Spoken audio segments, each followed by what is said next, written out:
Trump announced today that negotiations with the Taliban to bring an end to the war in Afghanistan are off. He has said that the negotiations are essentially over in his mind. And interestingly, you didn't hear much out at that declaration today.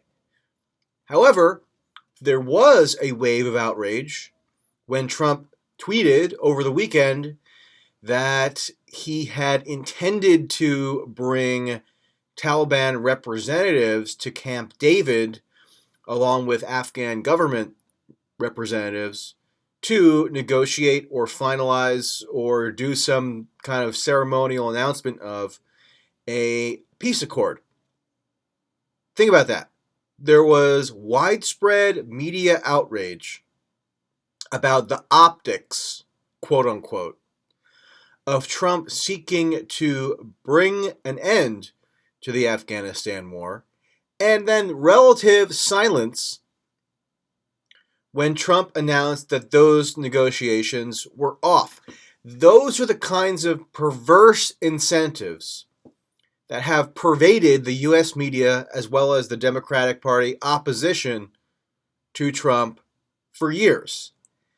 They incentivize his more hawkish instincts and penalize his less hawkish instincts. North Korea, another example.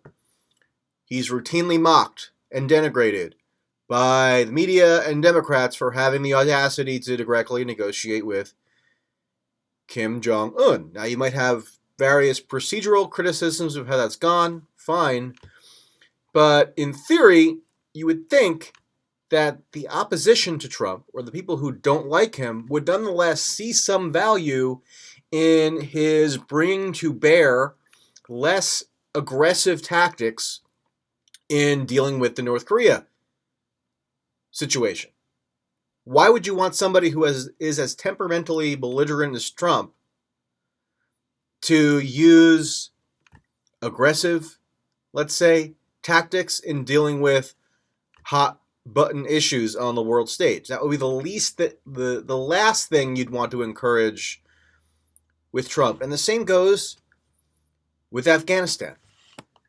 They hate the fact that he would have taken this maybe somewhat self-aggrandizing step, but nonetheless a significant step to reach a resolution for the Afghanistan war. But when he continues the Afghanistan war, despite no strategic coherence, despite continuing casualties among both U.S. soldiers and Afghans, despite the fact that it's been going on for now 18 years, the media and the Trump antagonists don't have a huge problem with that. So what do they prioritize in terms of their criticism? They prioritize Trump's characterological excesses in their mind. They prioritize his vulgarity and his showmanship. That's what makes them most upset. They are not so upset by the incredible, mind-bending imperial decadence represented in the fact that the U.S. will now be sending American soldiers to Afghanistan who were born after 9/11. You're going to hear that fact repeated over and over again by people across the political spectrum, and what they'll do is they'll intone solemnly about it. They'll express maybe mild, rueful regret about that incredible fact, but they won't do anything to address the conditions which gave rise to that totally untenable situation. They'll simply posture as being, forlorn about it, as if they, whether they're in the media or the Congress or in some other position of influence, as if they have nothing that they could do. It's just out of their hands. It's just a fact of contemporary life in America that wars rage on for decades for no clear strategic or moral purpose.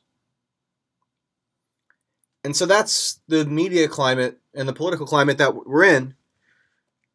Trump isn't held to account for his real misdeeds, such as continuing wars that he promised to end: Syria, Afghanistan, Iran,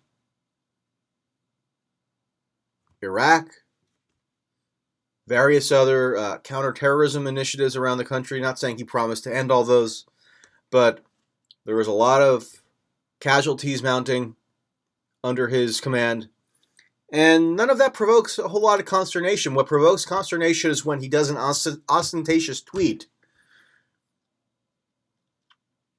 about wanting to end the wars.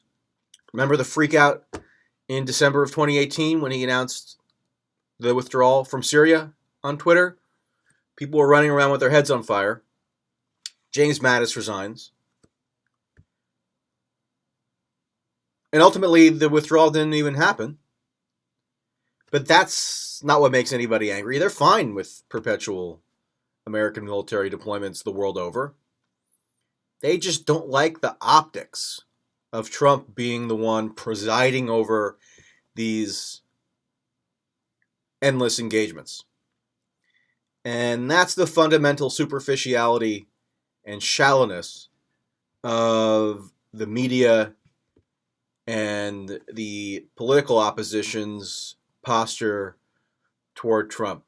It's all based on this reflexive, emotional reaction to Trump as a persona rather than what he's actually doing. They can't separate their modes of analysis to dispassionately assess what the results of his actions are. They instead fixate interminably on how, presentation-wise, he comports himself, which is comparatively far less significant. So, no outrage about the war in Afghanistan now continuing past this absurd benchmark in terms of its chronology, but much outrage about Trump attempting, maybe fecklessly, maybe somewhat dishonestly, to end the war. And therefore they encourage and incentivize his worst instincts, and punish his relatively more benign instincts. And that happens across the spectrum, foreign policy-wise. Russia, North Korea, Syria, Afghanistan, Iraq, Europe, in certain ways. The list goes on. Sad state of affairs. And I will talk to you later.